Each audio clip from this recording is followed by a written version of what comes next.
So are you worried about cooking too much ham on Christmas Eve? Don't fret, they'll enjoy it, or you can make up a sweet and salty sandwich with the leftovers. Chef Frank Dominguez with Smithfield cooked up this cheesy melt in the Price Chopper kitchen.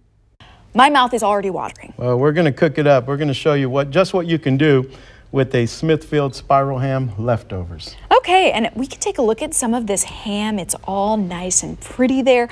I need to know, what type of Smithfield ham are you using for this recipe? Okay, this is a perfect ham. This is our hickory smoked from Smithfield, and you can buy this at Price Chopper, and I'll tell you, the possibilities are endless, from macaroni to the great sandwich we're going to serve today. We're going to put a little butter on both sides of this bread. Because who doesn't love butter, right? Oh my. And that's going to keep it from sticking. It is, and it's going to give it a great flavor. You know, layers of flavor are great. We'll put butter on both sides, we'll flip it over, and we're going to put a little mustard on this side. All right. A little stone ground mustard. And that looks delicious too. It is. You can put any kind that you want. You can do anything you want with this. And then we're going to put a little ham.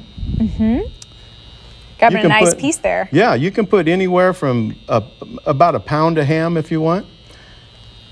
One thing that's interesting, Smithfield has different types of hams, and that can bring out some interesting flavors as well. Absolutely. Again, layers of flavor. There it is.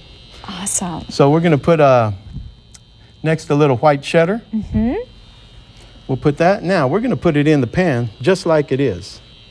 So we'll put it here, in here, like that sizzle. I love that sizzle, and it smells so good.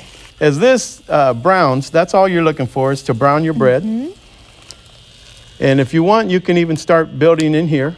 So right here, we're going to go with a little cranberry? I think cranberry. This is, you promised me I could help. You can. Okay. Can you put some greens on? Here we go. We're getting it all over the kitchen. It's okay though. Then we're going to put a little cranberries on top. Okay. How about that? Now, we can remove it. It's nice and brown. We're going to set that right here.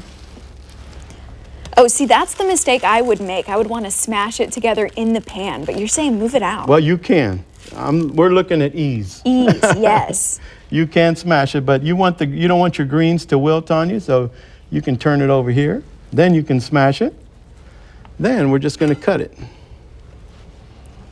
Well, this looks so good, and I did want to ask you, how long approximately do you put that in the pan? You know, I had this in there for about 2 minutes. 2 minutes. It's that fast.